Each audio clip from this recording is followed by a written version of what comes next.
ചെമ്പൂരെത്തിയപ്പോൾ ഒരു തൊഴിലാളിയെ കണ്ട് സംസാരിക്കാൻ മൊബൈലൊക്കെ കുത്തിയിരിക്കുകയാണ് ഇവിടെ, വേറെ പണിയൊന്നുമില്ല. വൈകുന്നേരം ഇതൊക്കെ തന്നെ. വാ, ഒന്ന് മുടിയൊക്കെ വെട്ടിയിട്ട് പോകും. നമസ്കാരം ഏട്ടാ. ഞാനേ ഇന്ന് മെയ് 1 എന്ന് പറയുന്ന പ്രധാനപ്പെട്ട ഒരു ദിവസമാണല്ലോ, അപ്പോൾ തൊഴിലാളികളുടെ ദിവസമാണ്.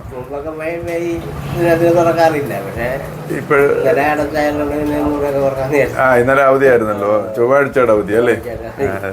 അപ്പം വർഷങ്ങളെ എന്തേ മറ്റേ ചേട്ടാ വാ, ഇങ്ങി വാ, ഇങ്ങി വാ, നമുക്ക് രണ്ട് തുണ്ട് സംസാരിച്ചിട്ട് പോവാം. വാ, ഇരി.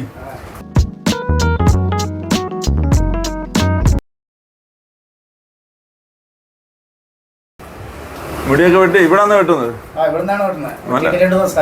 സ്റ്റൈലായിട്ടിരിക്കും, നല്ല സ്റ്റൈലാണല്ലോ. നല്ല അത് എന്നാലും ഒരു സ്റ്റൈലുണ്ട് അതിന്. ഞങ്ങൾ കാണുമ്പോൾ കാണാം, അതാ നോക്ക്, കണ്ണാടിലോട്ട് നോക്കി.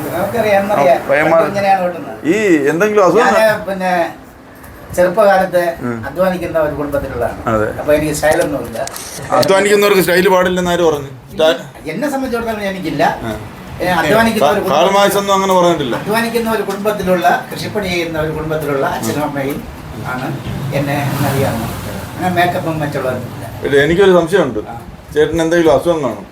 ഈ മുടിയൊന്നും പൊഴിയുന്നില്ല. ഞാൻ എന്റെ മുടിയൊക്കെ പോയതുണ്ട്. ആരോഗ്യവാനായ എനിക്ക് ഇത്രയും മുടിയില്ല. അസുഖമുണ്ട്, എനിക്കും അസുഖമുണ്ട്. ഇപ്പൊ ശ്വാസം മുടലും 38 വർഷം വരെ പശു വളർത്തലും മറ്റൊക്കെ ആയിരുന്നു. ഇപ്പൊ ശ്വാസം മുട്ടലൊക്കെ ആയതുകൊണ്ട് കറക്കാൻ കഴിയില്ല. അതൊക്കെ അറിയാം. പിന്നെ രാഷ്ട്രീയ പ്രവർത്തനം CPM-ന്റെ. ഞങ്ങൾക്ക് കാര്യം കൊടുത്തത് ഒറ്റശേനങ്ങൾക്ക് വെച്ചാണ്. അവരെ CPI-യുടെ ആണ്. CPI-യുടെ. ഏതായാലും നമ്മളൊക്കെ തൊഴിലാളികളാണ്. ചേട്ടൻ്റെ പേരെന്തായിരുന്നു? കൃഷ്ണൻകുട്ടി. എന്റെ പേര് സണ്ണിയാണ്. സണ്ണി. ശരി ശരി. അപ്പൊ നിങ്ങൾ രണ്ടുപേരും സുഹൃത്തുക്കൾ തന്നെ? നാട്ടുകാർ. 40 വർഷമായിരുന്നു ഈ പ്രസ്ഥാനം തുടങ്ങി. ഈ കസേരയ്ക്കൊക്കെ അത്രയും പ്രായമുണ്ടോ?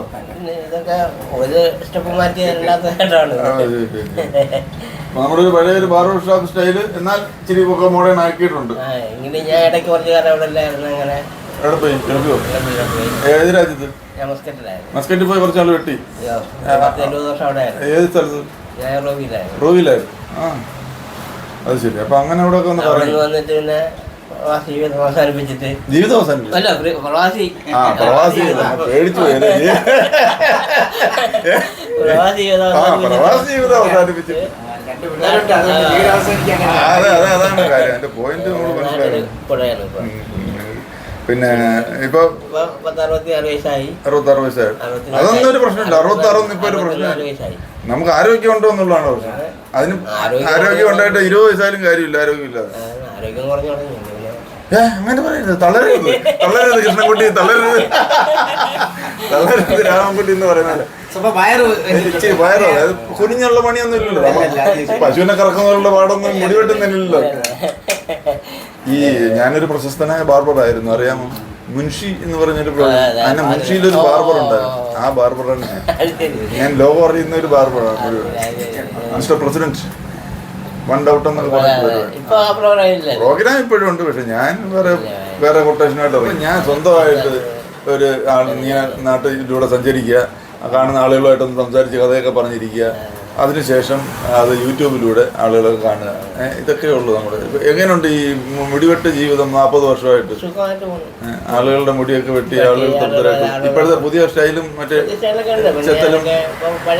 ചെത്തം വെട്ടും മറ്റേ പുല്ല് വെട്ടുന്ന പോലെയൊക്കെ അല്ലേ നിർത്തുന്നത്?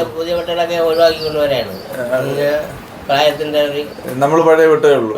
ഇപ്പൊ നമ്മള് വന്നപ്പോ ഒരു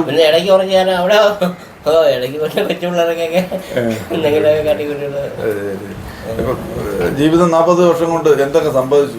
2 പെൺകുട്ടികളായിരുന്നു. അവരെ വെട്ടിച്ചയച്ചു. അപ്പൂപ്പനായോ? അപ്പൂപ്പനായി. അവർക്ക് 2 മക്കളും ഇതായി. അങ്ങനെ എന്ത് വേണം? സുഖം. ഇനി മുടി വെട്ടിയാലായി വെട്ടിയില്ലായി അങ്ങനെയുള്ള സന്തോഷം തന്നെ. മുഖത്തിന്റെ ഒരു ചിരി അതുണ്ട്. ചിലരുടെ മുഖത്ത് നോക്കി അവർ തെളിച്ചില്ല അല്ലേ? അങ്ങനെയാണ് ചിലരെ കണ്ടു കഴിഞ്ഞാൽ. പക്ഷെ ഇത് സന്തോഷം, അത് മതി. അതാണ് ജീവിതത്തിൽ സന്തോഷം എന്നുള്ളതാണ് പ്രധാനം. അത് നമ്മൾ ആരും കൊണ്ട് തരത്തില്ല, നമ്മൾ തന്നെ കണ്ടെത്തും. പ്രയാസം സുഖങ്ങളൊന്നുമില്ല, ബാധ്യതകളൊന്നുമില്ല. അതെ അതെ, ബാധ്യതകളില്ലാതിരിക്കുക എന്നുള്ളതാണ്. എന്നെ സംബന്ധിച്ചിടത്തോളം ജീവിതത്തിൽ ഏറ്റവും വലിയ ബുദ്ധിമുട്ട് എന്താണെന്നറിയാം? EMI, മാസാടവ്. ഞങ്ങളുടെ കാലത്തിൽ ഏറ്റവും വലിയ ബുദ്ധിമുട്ടാണ് മാസാടവ്.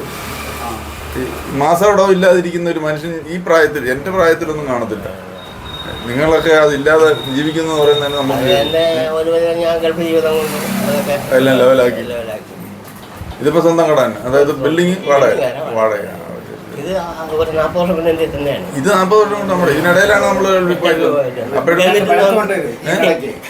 പലരും ഒന്നറിയാം. ശെൻകുട്ടിയെ പോലെ നേരത്തെ ഇരുന്ന ശശി എന്ന് പറഞ്ഞ ഒരാളാണ് ഈ സ്ഥാപകൻ.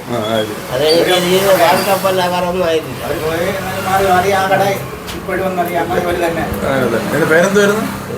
നേരത്തെ ശശിയായിരുന്നു, ഇപ്പം അനു. മോളുടെ പേര് അല്ല, ഇത് പേരിന്റെ ചേടാറന്മാരൊക്കെ ഇവിടെ ഒരു പേരെല്ലാം കിട്ടുന്നേ ഉള്ളൂ. അത്യാവശ്യം കുഴപ്പമില്ലാത്ത കാര്യങ്ങളൊക്കെ പോകുന്നു. എല്ലാം വൃത്തിയായിട്ടൊക്കെ ആണല്ലോ എല്ലാവരും കൊട്ടി കൊടുക്കുന്നത്.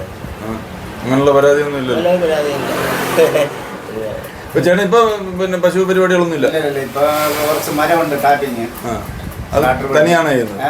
ടാപ്പിങ് രാവിലെ എഴുന്നേക്കും? രാവിലെ ഒരു 10-100 മൂട് മരമുണ്ട്, അത്രേ പറ്റുള്ളൂ. അതിനെ വെട്ടി കറയെടുത്ത് ഷീറ്റ് അടിച്ചെടുക്കും. പിന്നെ വീട്ടിലുള്ള ചുറ്റോട് മലക്കറി കൃഷിയൊക്കെ ഉണ്ട്, വാഴക്കറി അല്പമൊക്കെ ഉണ്ട്. കൊലയുണ്ടോ? കൊലയൊക്കെ 2 തണ്ണൊക്കെ മുറിച്ച് ഇപ്പൊ ഏത്ത വാഴ വെച്ചിരിക്കണം. മലക്കറി കൃഷിയായിട്ട് പയറ്, ചീര, ഇതൊക്കെ ചുമ്മാ ഇരിക്കുമ്പോ വീട്ടിൽ നിന്ന് അതല്ലേ അധ്വാനം. ഇപ്പോഴും ഉരുക്കോൽ ഇരിക്കുന്നതിന്റെ സംഭവം എന്താണ്? ഇത് പണി ചെയ്യുന്നുണ്ട്, മണ്ണിൽ പണി ചെയ്യണം. ഒരു 4 മാസം ഞാൻ പിന്നെ ഒന്ന് എന്നറിയാം പുറത്തിറങ്ങി പണിയായിരുന്നു. എന്താ അപ്പോൾ വയറ് ചാരം കൂടെ വന്നു. അപ്പൊ എനിക്ക് ശ്വാസം കൊണ്ട് കൂടെ. അപ്പൊ കൃഷ്ണൻകുട്ടിയായി. കൃഷ്ണൻകുട്ടി എന്ന് പറഞ്ഞാൽ വേറെ എന്നറിയാം, വണ്ടിയിലല്ലേ പോകുന്നത്. അതൊരു ബുദ്ധിമുട്ടാണ്. ഈ നമ്മുടെ ഈ ചെമ്പൂര് എന്നുള്ള പേരെങ്ങനെ ഒന്നും വല്ല പിടിയുണ്ട്? ഇതെന്തായിരിക്കും അങ്ങനെ ഒരു പേരിടാൻ കാര്യം? ഞാൻ ഈ ഓരോ സ്ഥലത്തിലും ഈ സ്ഥലത്തിന്റെ പേര് എന്താ എങ്ങനെ വന്നു എന്ന് അന്വേഷിക്കും. ഇതെന്താ ഇത്രയും കാലമായിട്ട് ഇത് അന്വേഷിച്ചില്ലെന്ന് പറയുമ്പോൾ ഞാൻ വന്നപ്പോഴാണ് ഇതിനെ കുറിച്ച് ആലോചിക്കുന്നത്. സഹകാരമ്പോഴാണ് എന്നറിയാമോ, കൊച്ചുനാളിലെ ഞാൻ ഈ ചെമ്പൂരുമായിട്ട് കേന്ദ്രമായിരുന്നു. പക്ഷെ ഈ ചെമ്പൂര് എന്നുള്ളത് ഇനി അന്വേഷിക്കണം. ഇന്ന് അന്വേഷിക്കണം കഥ. ഇന്ന് അന്വേഷിച്ചിട്ട് എന്നെ താല്പര്യമുള്ള ഒരാരും കൂടെ ഇല്ലല്ലോ. ഇത് അന്വേഷിച്ചാൽ കിട്ടും. ഇവിടെ ചിലപ്പോൾ വില്ലേജ് ഓഫീസിൽ കിട്ടും, എവിടെ നിന്നായാലും കിട്ടും. ആരെങ്കിലും പഴയ ആളുകൾ കാണും, അവർക്കറിയാൻ പറ്റും. അവരുടെ അടുത്ത് ചോദിച്ചിട്ട് എൻ്റെ അടുത്ത് വിളിച്ച് പറയണം, ചെമ്പൂര് സാറേ, ചെമ്പൂര് എന്നുള്ള പേര് ഇങ്ങനെയാണ് വന്നത് കേട്ടോ അണ്ണാ, വിളിച്ചു പറയാം. സുഖല്ലേ? അപ്പൊ എന്നാ ഞങ്ങളറിയാട്ടെ. ഒരു ദിവസം എത്ര തല കിട്ടും? അത്ര 1000 തികയുമ്പോ നമ്മൾ കട അടയ്ക്കും. രാവിലെ 10 മണിക്ക് 1000 തികഞ്ഞാൽ പിന്നെ കടയില്ല. അതിന്റെ ആവശ്യമുള്ളൂ. നമുക്ക് ജീവിക്കാൻ അത് മതി. നമുക്ക് വലിയ ആഡംബരത്തിന്റെ കാര്യം അല്ലേ, തൃപ്തനാകുക എന്നുള്ളതാണ്. ശരി, മനസ്സിൽ പ്രയാസമില്ലായിരുന്ന കടവാരമില്ലായിരുന്ന ചിരിക്കുക, പിന്നെ സന്തോഷമായിട്ട് സംസാരിക്കുക, അതാണ് എന്റെ മനസ്സിന്റെ തൃപ്തി. എനിക്ക് എന്തെങ്കിലും കൂടി ഉണ്ടായിരുന്നു ഞാൻ ഒന്ന് വെട്ടിച്ചിട്ട് ഒരു നിവൃത്തിയില്ലാത്ത ഞാനിത് എവിടെ ഇട്ട് വെട്ടി? അല്ല, വെട്ടാതെ ഇരിക്കില്ലല്ലോ. അല്ല, ഇപ്പൊ ഒന്നും ഇല്ലെന്ന്. ഇതിനകത്ത് ഇനി വെട്ടാൻ വല്ലതും ഉണ്ടോ? ഇപ്പം വെട്ടാൻ വേണ്ടിയൊന്നുമില്ല. ഇനി ഷേവ് ചെയ്യാനേ ഉള്ളത്, വെട്ടാനില്ല. തെറപ്പിച്ച് കളയാനേ ഉള്ളൂ. അതൊക്കെ ഓരോ നിങ്ങൾ കണ്ടില്ല. ഈ മുടി കാണുമ്പോ എനിക്ക് അങ്ങ് അസൂയാന്ന്. ചെറിയ മുടിയും വെച്ചോണ്ട് ഈ പ്രായത്തിൽ നിൽക്കാന്ന് പറയുമ്പോൾ 64 വയസ്സായി. 64 വയസ്സ്, 66, 64 തന്നെ. രണ്ടും ഒരേ ബെഞ്ചിലിരുന്ന് പഠിച്ചതെന്ന് പറയാം. എന്തായാലും എന്റെ യാത്രക്കിടയിൽ ഇങ്ങനെ കാണുക, ആളുകളായിട്ട് സംസാരിക്കുക. ഒറ്റശേഖരം പഞ്ചായത്ത്, ഇത് ചെമ്പൂര്. ഞങ്ങൾ ആര്യങ്കോട് ചെമ്പൂര് പഞ്ചായത്ത് ഒറ്റശേഖരം കൊണ്ടാണ് അടുത്ത്. അടുത്ത് അപ്പൊ സന്തോഷം. ഇതൊക്കെ തന്നെയാണ് എന്റെ ഈ ചെമ്പൂർ എന്നുള്ള പേര് കിട്ടിയത്. ഞാൻ 1-2 ഘട്ടം അന്വേഷിച്ചു, എനിക്ക് കിട്ടിയില്ല പേരെങ്ങനെ വന്നു. ഇനി നമുക്കൊന്ന് അന്വേഷിക്കാം. പിന്നെ ഫോണിനകത്ത് ഒന്ന് സബ്സ്ക്രൈബ് ചെയ്തിടുമ്പോഴത്തേക്ക് കിട്ടും, അതിൻ്റെ അടുത്ത് കമന്റ് ഇട്ടാൽ മതി. അപ്പോൾ ഗുഡ് ബൈ.